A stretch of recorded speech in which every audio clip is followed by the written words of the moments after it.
Abstract. Climate change is becoming a new front in the culture wars, with YouTube as one of its key arenas. Centered on an alternative influence network orbiting Spain's right-wing populist party Vox, this article examines the underexplored role of YouTube political influencers in propagating climate misinformation. Using thematic analysis, it uncovers instances of post-denial narratives that accept the reality of climate change while targeting climate policy and the climate movement, often through conspiracy theories and misogynistic rhetoric. Disagreements extend beyond policy specifics, intertwining with ongoing culture wars against a woke wave encompassing feminism, anti-racism, and now environmentalism. Amidst escalating opposition to net zero policies, the study sheds light on how these climate narratives reinforce US versus them binaries and appeal to feelings of resentment among young white males disoriented by rapid cultural change who increasingly turn to YouTube for news and community.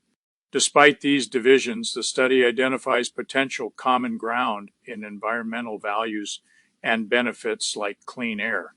Keywords: climate action affordable and clean energy decent work, and economic growth reduced inequalities, peace, justice, and strong institutions. Previous article, view issue table of contents. Next article, the dangers of climate change have never been more apparent, yet the obstacles to meaningful action remain elusive. While the well-documented efforts of the denial machine persist in casting doubt on climate science to protect fossil fuel interests, the dynamics of climate misinformation have grown more complex. Overt denialism, once predominantly the domain of institutional actors like right-wing think tanks and media outlets, now coexists with subtler contrarian and delay strategies disseminated across a more fragmented and decentralized media ecosystem. A diverse set of actors, including bloggers, online personalities, and automated bots, has joined the fray, exploiting digital platforms to disseminate misleading narratives at unprecedented speed and scale. In this article, I turn attention to political influencers who operate within what Rebecca Lewis describes as an alternative influence network, a loosely knit constellation of intellectuals, media pundits, and internet celebrities originally identified in the U.S. for spreading far-right ideologies via YouTube. This content particularly appeals to white men disoriented by rapid cultural shifts and a younger demographic that prefers the informal, relatable style of influencers to traditional journalism. While the role of these networks in promoting far-right ideologies is well known, their contribution to climate misinformation remains largely unexamined. Given that far-right and populist parties are increasingly weaving climate concerns into their culture wars, thereby exacerbating existing divides and fueling opposition to climate policy, the need to fill this gap is particularly pressing. The study centers on an aim orbiting Spain's Vox, a right-wing populist party notorious for dismissing climate change as a hoax.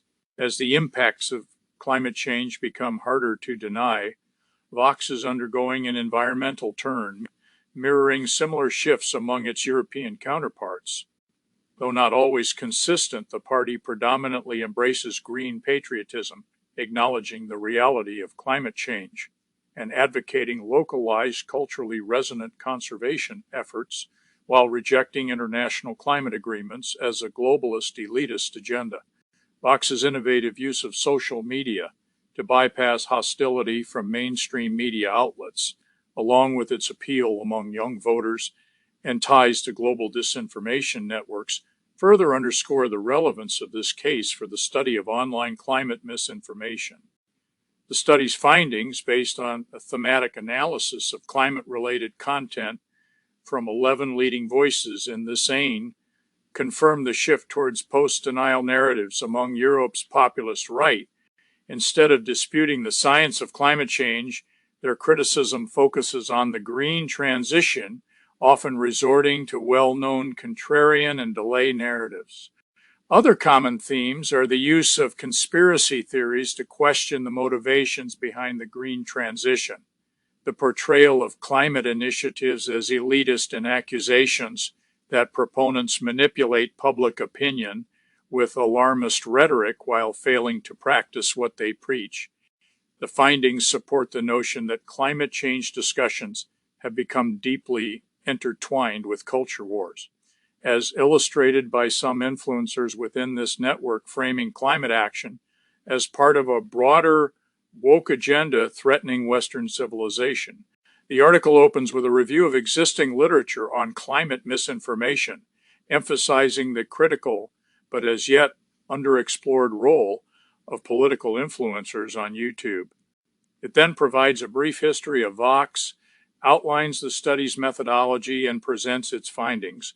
This is followed by a discussion of the broader implications for our understanding of the changing landscape of climate misinformation.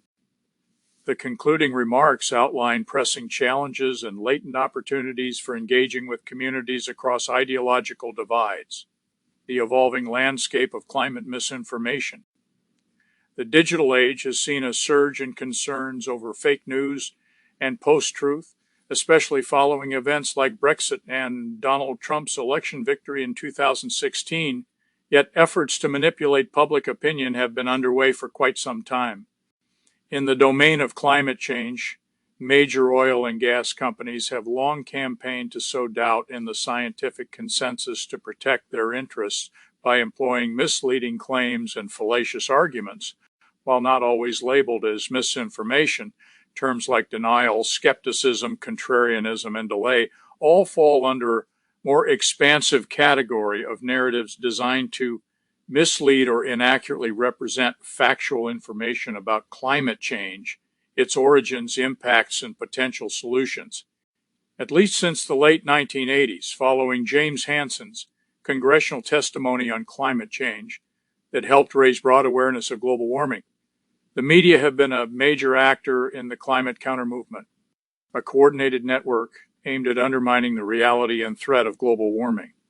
The media, especially right-leaning outlets, have been instrumental to these efforts by providing a platform for skeptical voices. Moreover, by giving undue weight to the views of a small minority of climate skeptics, the media have promoted a misleading narrative of disagreement among the scientific community, skewing public perception about the extent of the scientific consensus on human-caused climate change. While pockets of denial persist in climate reporting, the practice of false balance has been losing ground to a more interpretive style of journalism that contextualizes contrarian voices with a dismissal of climate change denial. However, as journalists have refined their methods, the denial machine has adapted, harnessing online platforms to bypass traditional media scrutiny and engage with the public directly. Dunlap and McCreight observed the rapid spread of contrarian scientists' claims through the climate change denial blogosphere, from where they were picked up by right-wing outlets and subsequently Republican politicians. Sharman found that this network of denialist blogs acted as alternative sites of expertise, offering reinterpretations of scientific findings for skeptical audiences. Complementing this trend, Holder et al. Document how climate obstruction organizations used Facebook advertising to promote fossil fuels, portraying them not as environmental threats but as beneficial for society. Twitter, now X, has also been singled out as a key platform for the spread of climate denial and delayed discourses. Prior to Elon Musk's acquisition, Twitter had become a favorite of climate skeptics, with a handful of influential pundits identified as key drivers of a surge in anti-climate content.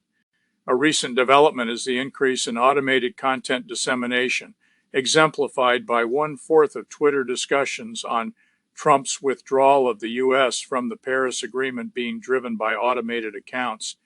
Despite its potential significance in this evolving landscape, YouTube remains an underexplored platform. A compelling reason to look closer is its increasing popularity as a news source, especially among younger audiences who prefer the relatable style of influencers over traditional journalism. Although not traditionally associated with news, YouTube has become a key arena for discussions on current issues like climate change, potentially undertaking television news as the main source of political information. This is concerning, given the substantial amount of content on YouTube challenging the scientific consensus on climate change. Moreover, YouTube is disproportionately popular among far-right and white male audiences who have traditionally been at the forefront of spreading climate misinformation. Bennett and Livingston identify YouTube as a central node in the alt-right media, a sphere where misleading content echoing far-right views is deliberately blended with accurate news to lend it a semblance of authenticity. The role of YouTube as a conduit for far-right ideologies has come under increasing scrutiny. Lewis' seminal work introduced the term alternative influence network, describing a loosely knit assemblage of academics, media pundits, and online personalities who predominantly use YouTube to propagate reactionary views and challenge progressive movements, notably feminism and anti-racism. These content creators operate as political influencers, appropriating techniques typical of brand influencers to build an audience and promote far-right ideologies. However, despite extensive research on these YouTube personalities for spreading far-right content, little is known about their specific role in the production and dissemination of climate misinformation. Significantly, a recent review of the major actors obstructing climate action from the 1960s to the present briefly mentions only one influencer, the German Naomi Seet, famous for positioning herself as an anti-Greta and using her YouTube channel to rail against climate alarmism. Despite the rising prominence of influencers in political communication and propaganda operations worldwide, how they engage with discussions on climate change remains understudied. This study addresses this gap in the literature by identifying and analyzing the dominant discourses on climate change promoted by political influencers orbiting Spain's right-wing populist party Vox. In recent years, an alternative influence network of content creators endorsing the party and/or its ideology has gained prominence on YouTube, contributing to an explosion of right-wing political content on the platform. The aim is to uncover the specific narratives, themes, and arguments about climate change they promote, along with their positioning in relation to the scientific consensus and the broader cultural, social, and political implications of their discourse. The research question guiding this study is, what are the dominant discourses on climate change used by political influencers within the orbiting Vox? By analyzing these discourses, the study seeks to enhance our understanding of how climate change is discussed within far-right and populist online communities, a particularly relevant question given that these groups often use different arguments compared to mainstream actors when it comes to delaying action on climate change. A focus on their stances, therefore, is key to obtaining a comprehensive understanding of the evolving dynamics of climate obstruction. The relevance of this research is further underscored by the growing polarization around climate issues. While consensus on the reality of climate change increases, the transition towards net zero emissions has become a key political battleground, often echoing the divisive rhetoric of culture wars. This polarization is evident in recent opposition against climate policies across Europe, from Dutch farmers protesting against what they see as excessive environmental regulations, to backlash against the concept of 15-minute cities in the UK and the controversy in Germany over the cost of heat pumps. Such resistance highlights a deep divide in public opinion and the potential for far-right and populist parties to exploit discontent with environmental regulations and green taxes.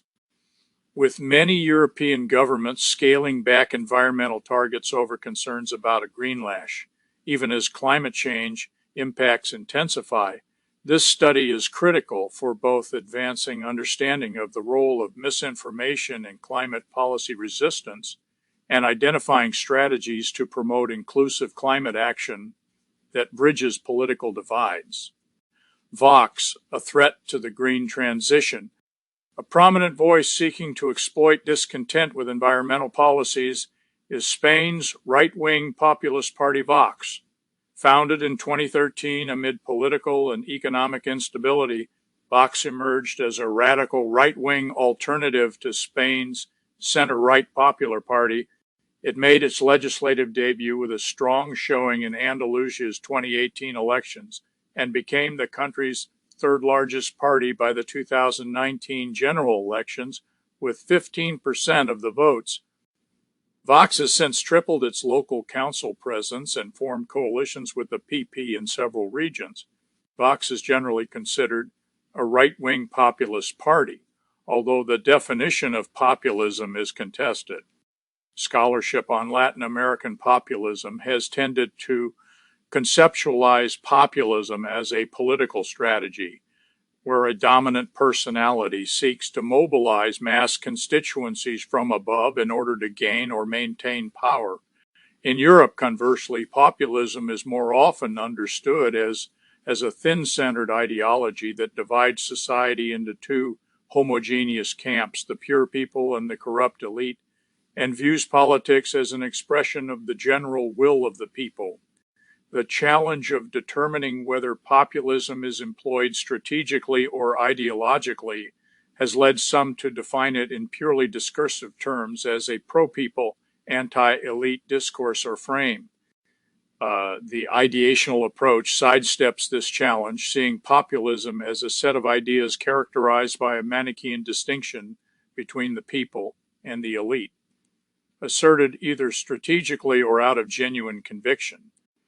Vox's discourse has been found to integrate populist tropes, such as labeling political opponents as dishonest and accusing all traditional parties of acting against the interests of Spaniards without consistently identifying an evil elite or a unified Spanish people.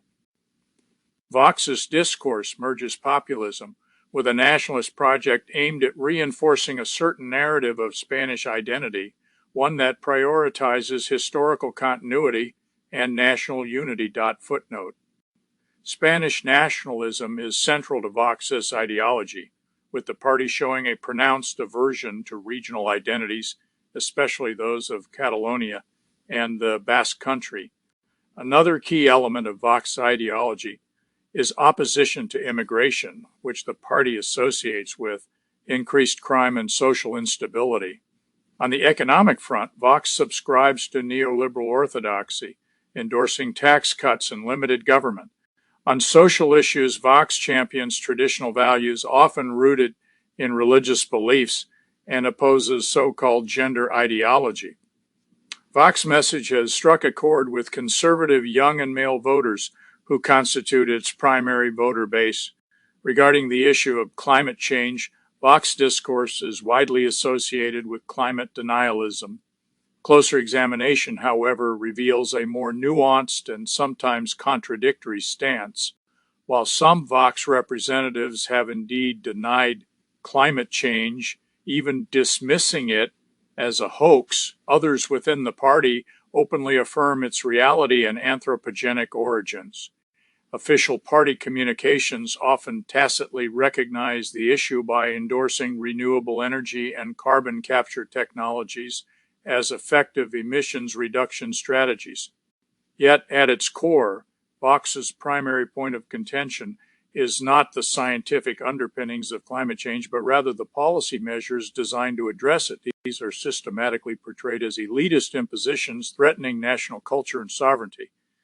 Vox's climate agenda reflects a larger trend among Europe's far-right and populist parties, which often support environmental conservation but are resistant to international cooperation. It is tempting to pigeonhole these parties as climate deniers, a position attributed to their suspicion of the intricacies of climate science and the motives animating the environmental movement. Nevertheless, likely as a result of mounting evidence, More of them acknowledge the human influence on climate change and its potential risks, adopting a kind of green patriotism that favors environmental protection for nationalist ends. According to Turner and Bailey, a discursive shift is underway within this party family away from outright climate denial and toward eco-bordering, a narrative construct that ascribes ecological degradation to immigration and endorses stringent border controls as an environmental strategy. Right-wing populist parties pose a formidable challenge to environmental sustainability, negatively affecting climate policy when in power. Vox is no exception. Several municipalities governed by coalitions between Vox and the PP have taken steps to reverse environmental initiatives such as removing bicycle lanes. This behavior is part of the broader backlash against climate policy across Europe, which could provide new avenues for right-wing populist parties to expand their support base. With few exceptions, research on right-wing populism and climate discourse has largely focused on the rhetoric and policies of political parties, neglecting the media's role. Emerging studies have begun to fill this gap, pointing to YouTube as a key platform for the dissemination of anti-mainstream climate narratives. For instance, one study found that Swedish far-right outlets often cite YouTube channels as authoritative on climate issues, while a report by the Center for Countering Digital Hate highlights how YouTube and controversial influencers with large followings on the platform, like Jordan Peterson, known for his attacks on political correctness and gender identity, profit from spreading climate delay discourses. Vox makes a particularly relevant case for studying the changing face of the climate counter-movement in the digital age, not least because of its effective use of digital platforms. Initially, on the margins of Spanish politics and with scant media visibility, Vox skillfully used social media to broaden its reach and connect with potential supporters. A Vox spokesperson went so far as to suggest that Vox exists thanks to social media, highlighting its role in enabling the party to bring attention to debates and topics sidelined by the mainstream media. Vox leads among Spanish political parties in terms of engagement metrics on Facebook and Twitter, and boasts the largest YouTube subscriber count. This becomes particularly significant with YouTube emerging as a primary news source for younger audiences and attracting a predominantly male viewership. Vox's relevance is further underscored by its involvement in global disinformation operations. Reports indicate a disproportionately high propensity for Twitter bots aligned with Vox to disseminate content from websites known for publishing conspiracy theories and highly partisan articles. Moreover, an alternative influence network has coalesced around Vox, loosely connecting dozens of YouTube political influencers. Some of them explicitly endorse the party, while others align with specific aspects of its agenda, ranging from its views on gender, immigration, religion, and the economy, alongside its ultra-nationalist ideology. Spanish newspaper El Pas pointed out the intersection between this network and the spread of climate contrarian views, noting that several of its members actively campaign to undermine environmental activism. However, no study has yet been conducted to systematically explore their climate discourses. Methods and data. This study is based on a qualitative analysis of the climate discourses produced and disseminated by a network of YouTube political influencers orbiting Vox. As defined by Riedel et al., the term political influencer refers to content creators that endorse a political position, social cause, or candidate through media that they produce and/or share on a given social media platform. Adopting the style of micro-celebrities, political influencers employ a range of strategies to differentiate themselves from the mainstream media, seeking to build trust with their audiences through relatability, authenticity, and accountability. Although these techniques can be put to different ends, transcending ideological boundaries, the content creators examined in this study all use their YouTube channels to sell reactionary ideology. Eligibility for the study did not require explicit endorsement of Vox. YouTube channels needed only to be cited in journalistic accounts as nodes in a network of influencers ideologically aligned with Vox. The selection began with searches in Spain's leading newspapers via Nexus, using the keywords Vox influencer and YouTuber, a commonly used Spanish term for influencers. I then expanded the search to include major Spanish digital newspapers not indexed by Nexus using the search functions on their respective websites. This approach aimed to ensure that no influencers who met the study's criteria were omitted. After compiling a list of relevant channels for media reports, I refined the list to meet the study's specific requirements. To ensure a minimum of public reach, I set a lower limit of 100,000 subscribers, resulting in a total of 15 channels. Next, I examined video metadata on these channels, focusing on content where climate appeared in the title, tags or descriptions, and excluded references to climate in unrelated contexts, such as mentions of the political climate. This narrowed the list to 12 channels, 9 male-hosted and 3 female-hosted. To keep the analysis up to date and maintain a consistent temporal frame, I removed one channel with content from 2008, as the remainder of the data set ranged from 2016 onwards, thus bringing the total to 11 channels. Number of relevant videos on these channels varied between 1 and 32, with durations from 5 minutes to 2 hours. For channels with over 5 relevant videos, I selected the 5 most watched, balancing potential for impact with a manageable sample for qualitative analysis. This method yielded a final data set of 36 videos listed in the appendix. I then systematically collected and prepared data for analysis, transcribing audio into text before beginning the analysis. I combined manual efforts with automated methods for transcription, using a YouTube transcription tool where automated transcripts were unavailable.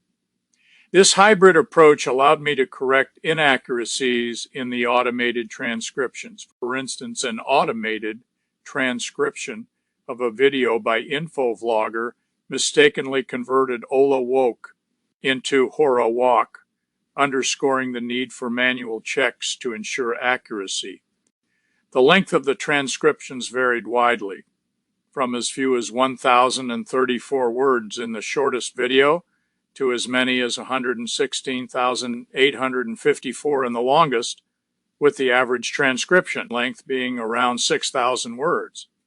In the analysis phase, I used thematic analysis to explore how the political influencers articulated their views on climate change. After transcribing the videos, I started by familiarizing myself with the dataset and then moved on to coding points of interest. From these codes, I generated initial themes, which I subsequently reviewed to identify key recurring patterns.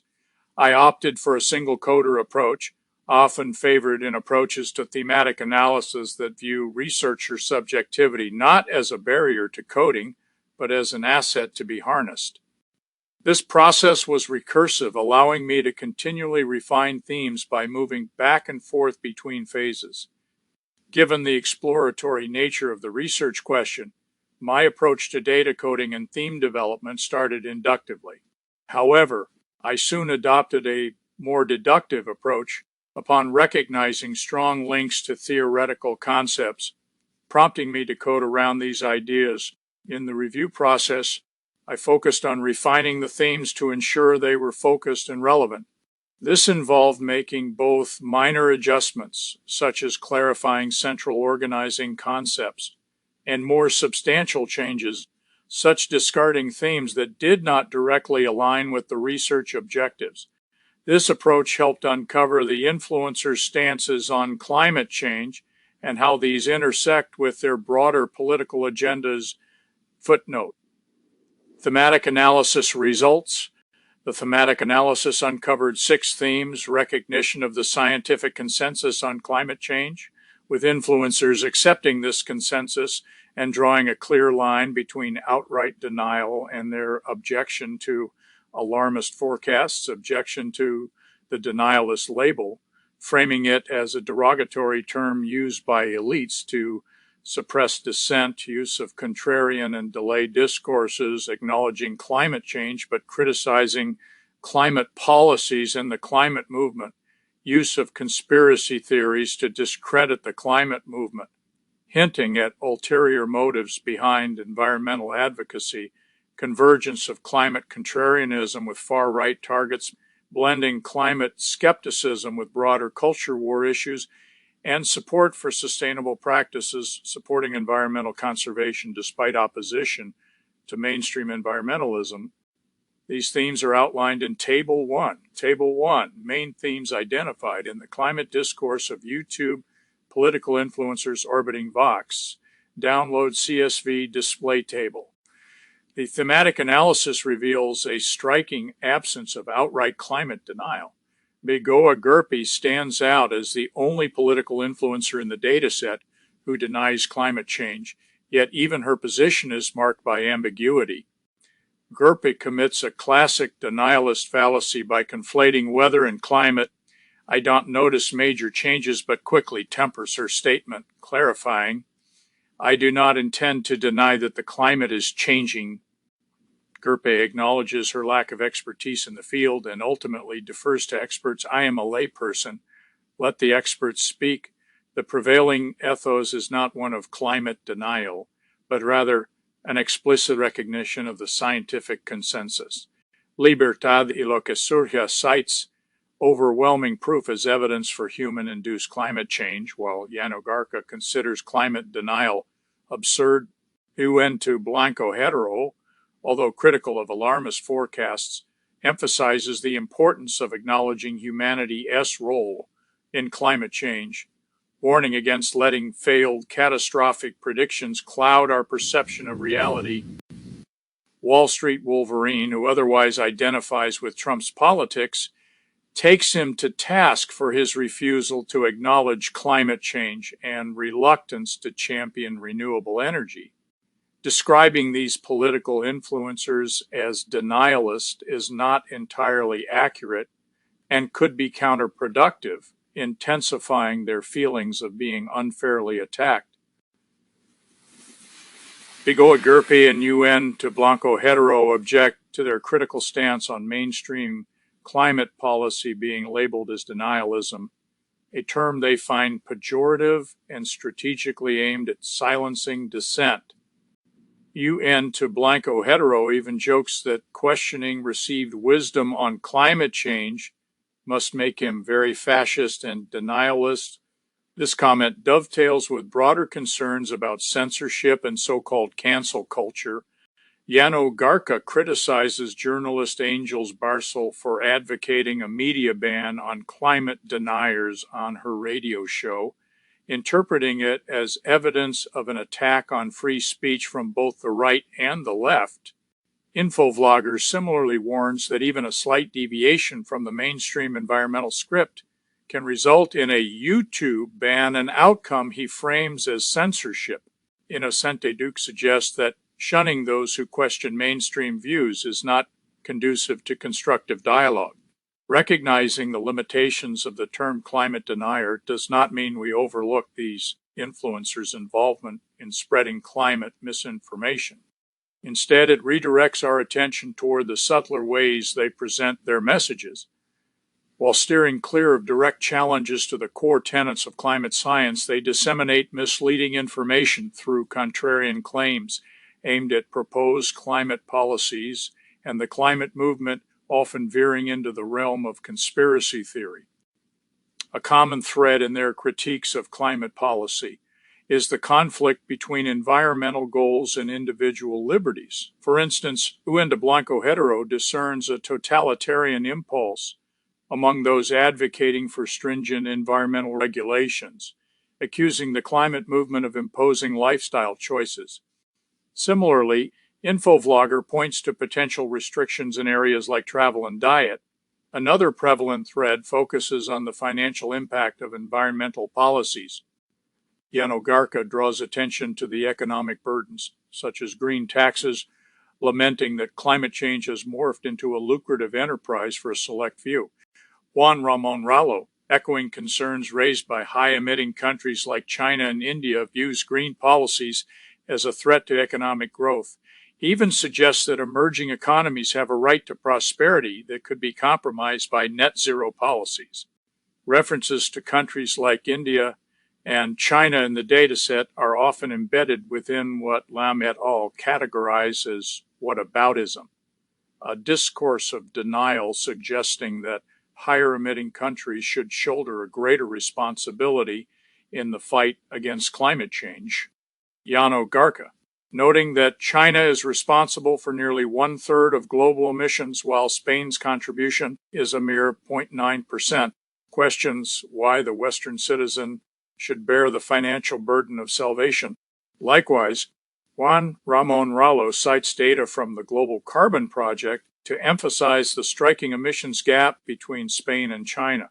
Rallo contends that measures taken by minor emitters become absolutely pointless if major contributors eschew serious action. For these influencers, the issue is often less about opposing emission reductions, which many acknowledge as necessary for environmental sustainability, and more about the means by which these reductions are pursued. A common criticism revolves around tax increases and publicly funded initiatives which they perceive as less efficient than market-driven solutions. For instance, Fernando Daz Villanueva suggests that economic development and technology are the best antidotes to climate issues, while Libertad y lo que surge challenges the idea that capitalism is inherently damaging to the climate, ironically suggesting that factories under worker control might spew festive confetti and glitter rather than carbon dioxide.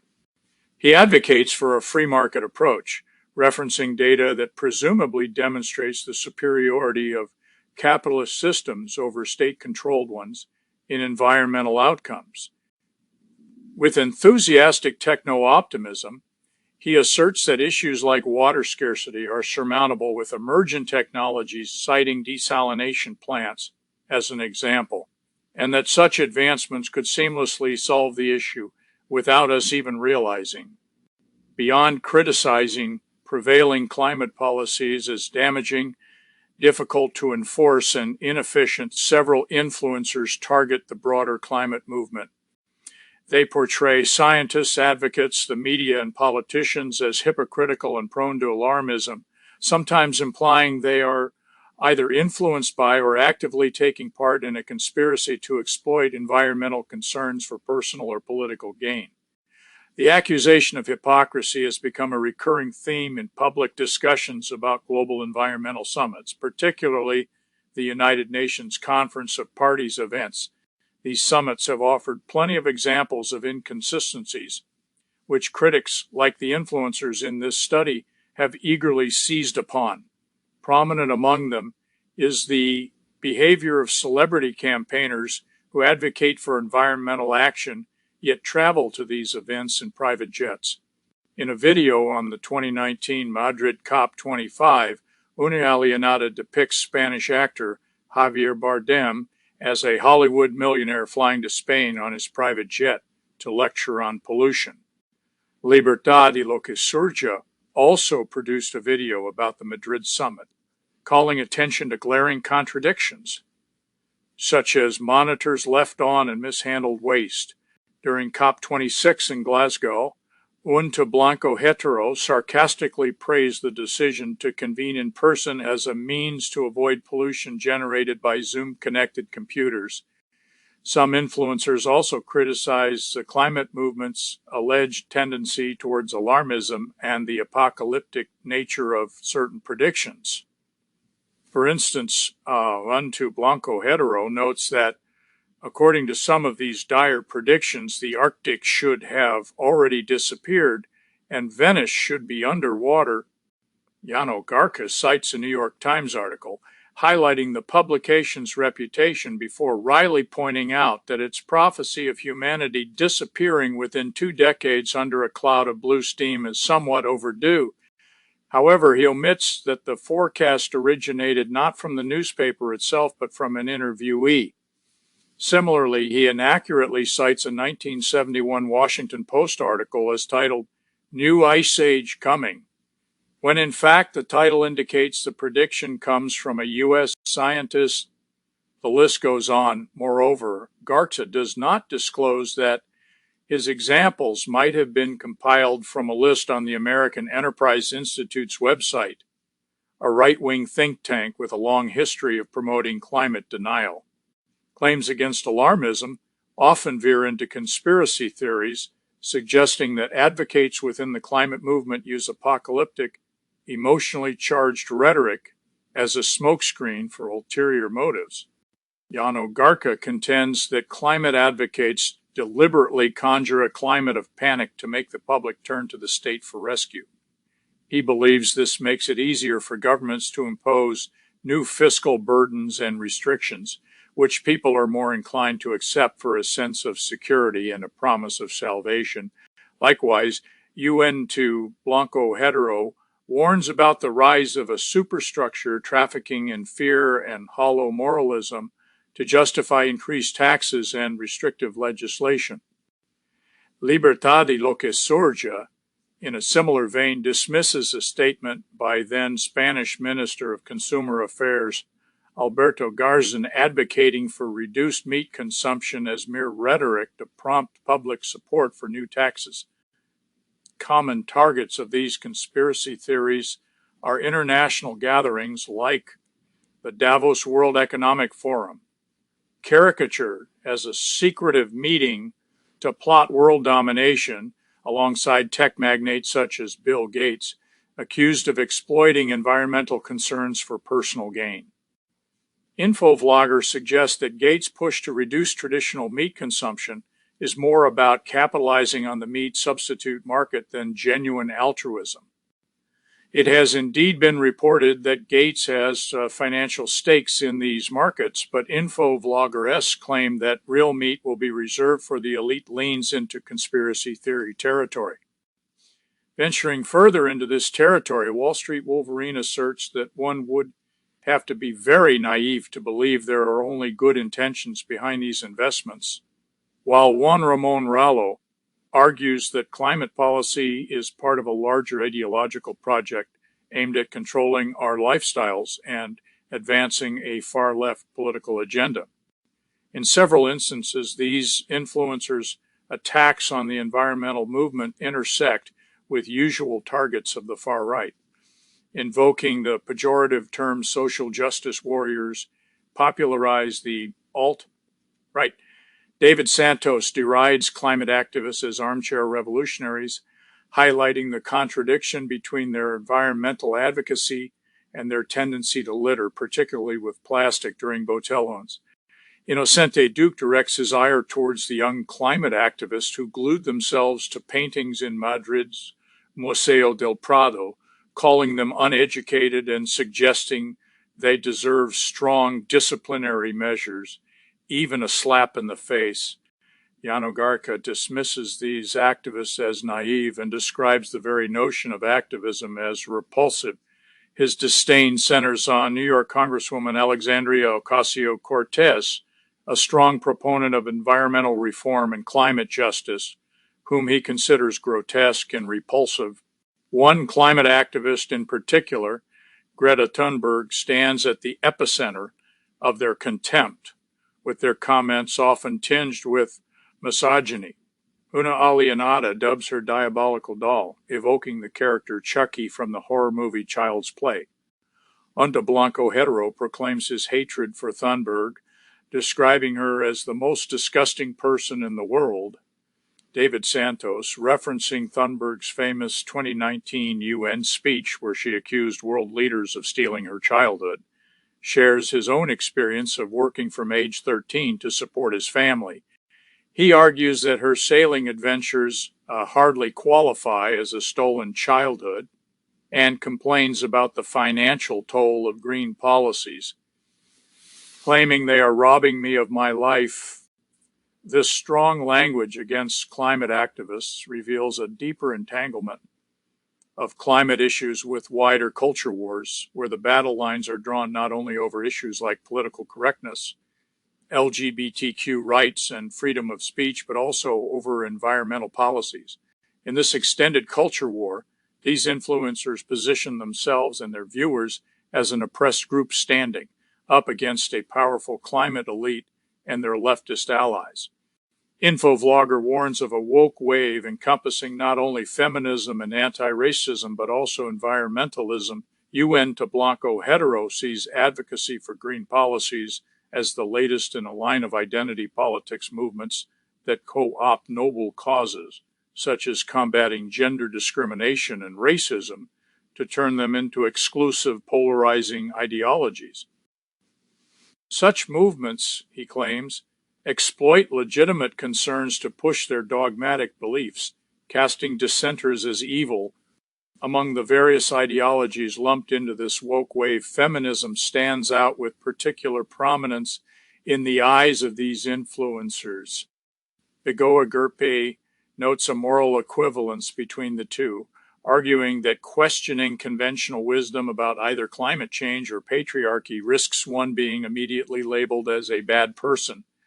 Extending this analogy, Wall Street Wolverine argues that environmentalism is becoming the new feminism, with corporations once eager to jump on the feminist bandwagon now shifting their focus towards environmentalism as the next big thing. Adopting a more cynical lens, Inocente Duque claims that Spain's Prime Minister Pedro Sánchez and his feminist-leaning administration are capitalizing on both climate change and gender violence to secure funding from the European Union. It's like the issue of domestic violence. They hype up a non-existent emergency because they know it brings in money from Europe. Despite deep-seated disagreements, surprising pockets of agreement do appear between the warring factions in this polarized debate, particularly concerning environmental conservation and benefits like clean air and reduced traffic. Several influencers proudly identify as nature enthusiasts. For instance, David Santos, a gardener, passionately kisses a bonsai in a video while exclaiming, "I love you, nature." To further demonstrate his commitment, he mentions having switched to energy-efficient LED lighting to reduce his ecological footprint. Inocente Duque also presents himself as an environmentally conscious person. I make an effort to recycle as much as possible. I don't waste water. I don't litter. If I'm in the countryside, beach, or any public place, I make it a point to clean up after myself. I plan to buy an electric car as soon as I can. Duque attributes his eco-friendly behavior not to apocalyptic fears, but rather to a sense of civic duty and, above all, to values he learned from his family. In line with these environmental convictions, some influencers support the shift to renewable energies. Wall Street Wolverine proclaims himself a staunch supporter of renewables, describing a future dominated by oil and CO2 emissions as unthinkable. He even distances himself from fracking, acknowledging the need to balance productivity with sustainability. Like Duque, he credits his family for his environmental conscience, citing specifically their use of solar energy at home. Similarly, UN to Blanco Hetero advocates for a shift toward greener policies and a more meaningful engagement with the natural world, concluding that you'd have to be a real idiot to oppose this, contrasting with the ongoing backlash against ultra-low emission zones in many European cities. A few influencers support this green initiative. Wall Street Wolverine, while emphasizing the need to consider solutions for car-dependent households, endorses the implementation of these zones for the environmental benefits they bring to urban areas. Despite his right-wing libertarian politics, the term common good surfaces prominently in his discourse. Una Leonata also acknowledges the challenges presented by such zones, but appreciates their positive impact on traffic reduction, noting that it's better for pedestrians when cities aren't congested. Although she concedes to being an occasional driver, she indicates doing so reluctantly and, by her own account, opts for alternatives whenever possible. Discussion and conclusion. The thematic analysis of climate-related narratives presented here reflects the shift within the European populist right towards a post-denial stance on climate change. All but one of the 11 influencers analyzed in this study implicitly or explicitly acknowledged the reality of climate change, with the lone denialist eventually deferring to experts. Although they do promote a range of misleading narratives about climate change, outright denial is conspicuously absent. This calls for caution in using the umbrella term denialist, as it is often imprecise and could foster a sense of victimization among far-right and populist communities who feel unfairly marginalized or canceled. Such labeling could exacerbate divides and transform media coverage into a blame game, preventing constructive dialogue among climate science, society, and policy. The term post-truth, said to have a strong affinity with populism, presents its own set of complications. In this context, it risks painting populist movements with a broad brush by implying a universal disregard for evidence and expertise. Historically, populism has been associated with a distinct epistemology that privileges folk wisdom over expert knowledge, asserting that ordinary people's day-to-day experiences give them a superior insight into truth. Based on this epistemic frame, a study analyzing climate change narratives in popular media identifies a populist climate discourse that dismisses alarmist views by invoking common sense on behalf of the sane majority. According to the authors, this framing strategy prevents meaningful dialogue by elevating intuition above reasoned deliberation.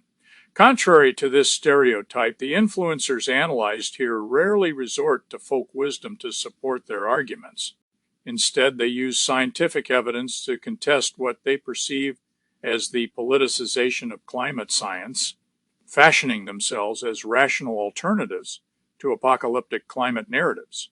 To be sure, they often cherry-pick evidence, but the point here is not about their logical inconsistencies. Rather, the point is that their mode of argumentation challenges the stereotype of populism as fundamentally opposed to expertise. Their rhetorical strategy dovetails with the concept of evidence-based misogyny, where members of the manosphere distort data to support polarizing views on gender, and that of populist expertise, which describes the rejection of elite knowledge in favor of alternative knowledge systems by those disengaged from mainstream politics. This study then supports the need to revisit the prevailing view that populism is inherently anti-expertise, not least because this view overlooks the sophisticated strategies populist groups employ to co-opt scientific authority as a means of bolstering their own credibility. Besides challenging the conventional association of populism with folk wisdom and climate denial, this study echoes research on climate misinformation, indicating a strategic shift away from disputing scientific evidence and towards attacking policy solutions and the climate movement.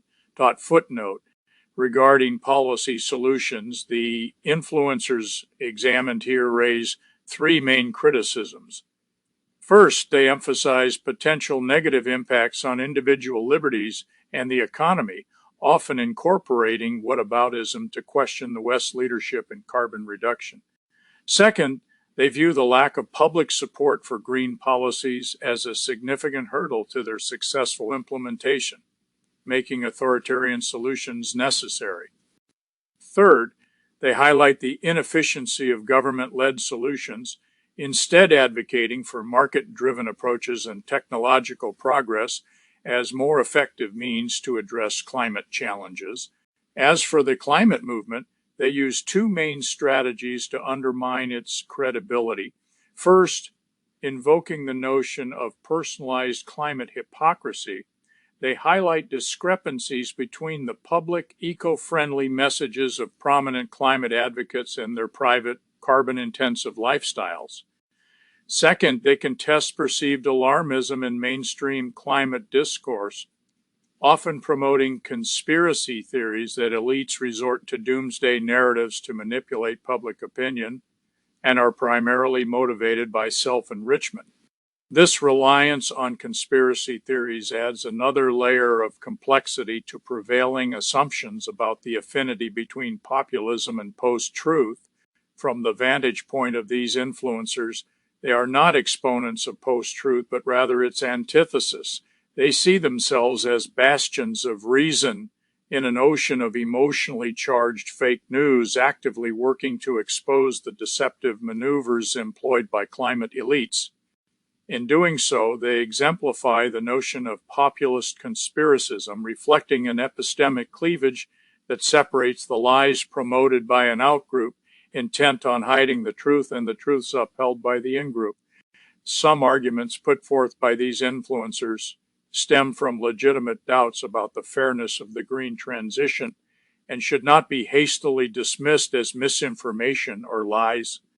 Concerns about the impact of green policies on average citizens have been raised across the political spectrum, including by social movements like the Yellow Vests, while criticisms of green billionaires for not practicing what they preach are also widespread. Even the conspiracy theories they promote warrant careful consideration. As Vowles and Holtman observe, conspiracy theories can be appealing to those feeling lost in a world where climate change questions traditional values, particularly those related to industrial and breadwinner identities. Moreover, the secretive nature of meetings among affluent environmentalists, like those in Davos, combined with elite claims to exclusive knowledge, can fuel conspiracy theories and foster skepticism, especially if perceived as reinforcing class privilege. Dismissing such theories as irrational or paranoid risks, overlooking their broader political implications, and fixating on individual psychological shortcomings at the expense of understanding the underlying social motivations. That said, even if some of these concerns merit consideration, this does not detract from the fact that these influencers spread multiple misleading claims and fallacious reasoning consistent with well-documented contrarian and delay narratives. For instance, their portrayals of the economic impact of climate policies are often one-sided, focusing solely on the downsides of a green transition while neglecting its potential benefits, such as improvements in public health and employment opportunities. Their whataboutist arguments, while raising legitimate concerns about the distribution of benefits and burdens of the green transition, serve to sidestep immediate avenues for climate engagement, implicitly suggesting that responsibility should be deferred until others take the initiative. Their advocacy for free market and technology-based solutions, often bordering on techno-utopianism, promotes non-transformative solutions that reinforce existing power dynamics and justify unsustainable practices. Criticisms against rising taxes on air travel as inequitable are also misleading, as they overlook the progressive nature of such green taxes. Their allegations of alarmism selectively ignore a plethora of accurate past climate projections as well as estimates that understate the actual severity of climate change. Moving beyond these well-documented instances of climate misinformation, this study highlights the intertwining of climate issues with broader identity politics. Three thematic strands in particular highlight this entanglement and support the argument that climate change is emerging as a new battleground in the culture wars. The portrayal of change advocacy as the new feminism, perceived as a fashionable cause aligned with elite interests, fears of a woke wave that merges climate action with broader struggles for gender and racial justice, and hostile treatment of figures like Greta Thunberg and Alexandria Ocasio-Cortez, labeled as hateful and grotesque. These findings suggest that opposition to climate policy among far-right and populist groups is not just about policy specifics, but reflects a deeper sense of alienation among a subset of white males who feel threatened by cultural shifts they strongly oppose. The predominance of men among the influencers analyzed 9 out of 11 is no mere coincidence. This study echoes the white male effect, which describes the disproportionate representation of conservative white males among climate change deniers, often driven by their desire to maintain current power structures. However, we have seen that the term climate denial does not adequately capture the climate-related discourse propagated by these influencers, as nearly all acknowledge anthropogenic climate change.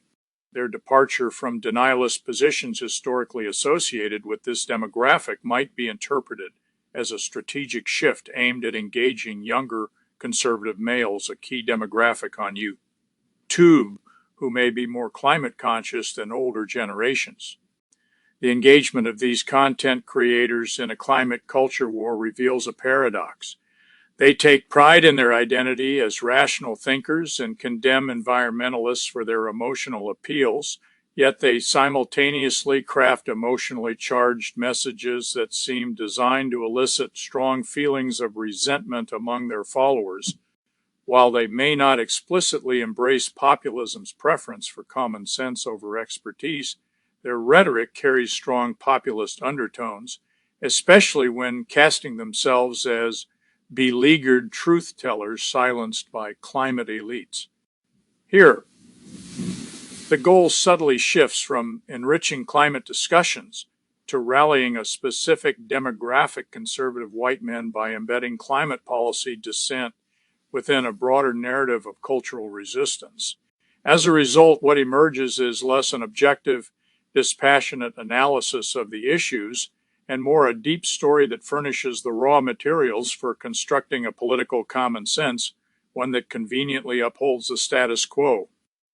The environmental movement may have found comfort in the notion that a consensus on the scientific realities of climate change would naturally lead to unified action.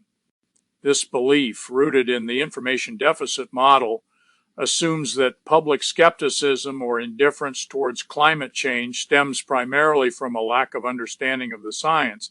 However, this model underestimates the role of culture in how information is processed, leading to an emphasis on interventions like fact-checking and media literacy, which, while important, are incomplete solutions.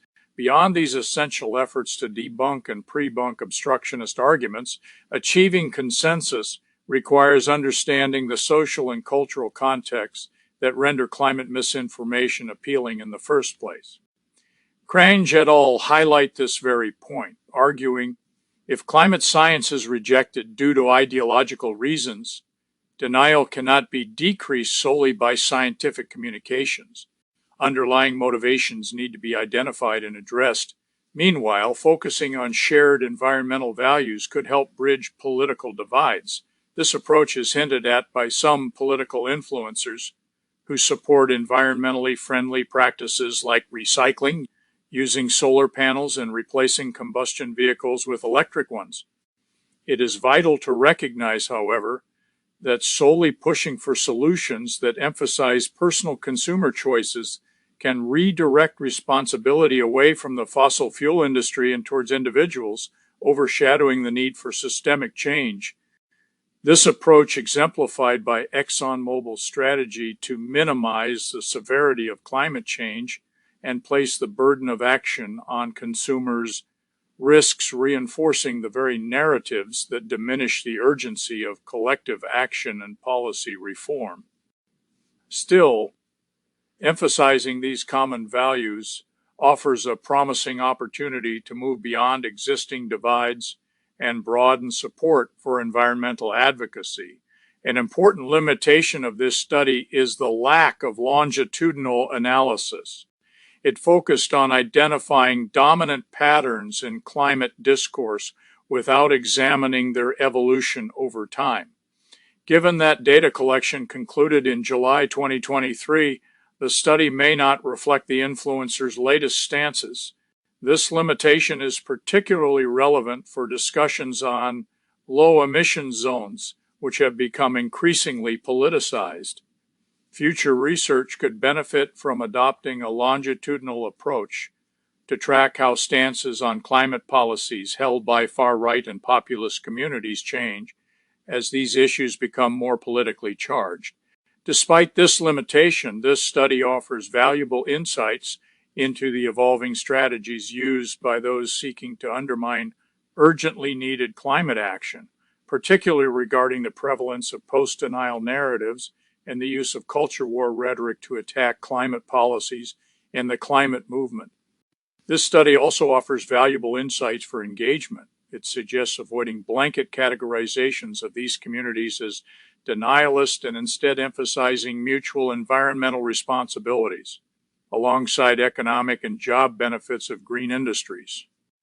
Moral lectures from wealthy climate advocates, by contrast, are likely to fall flat. As previous research in science and technology studies has shown, resistance to mainstream policies often stems from complex social identity factors, leading to a repudiation of the groups associated with such policies. Discerning the shared values and identities that these influencers appeal to is therefore key for fostering dialogue and collaboration on climate issues. This article has addressed a gap in the literature by examining how a network of political influencers ideologically aligned with a right-wing populist party spread climate misinformation through their YouTube channels, providing insights that could apply to similar networks worldwide. Future research could broaden the scope to include underexplored and increasingly relevant platforms like TikTok and messaging applications like Telegram and Signal. Expanding the investigation to include interactions among influencers and their audiences, including comments and engagement patterns, could further illuminate how these narratives resonate within and beyond these communities, offering a deeper measure of the video's impacts. Another avenue for research could explore connections among influencers, the broader media landscape, and political parties. Contrary to what the term online misinformation might suggest, this phenomenon is not confined to the digital realm, but is in fact closely tethered to political rhetoric, particularly populist rhetoric.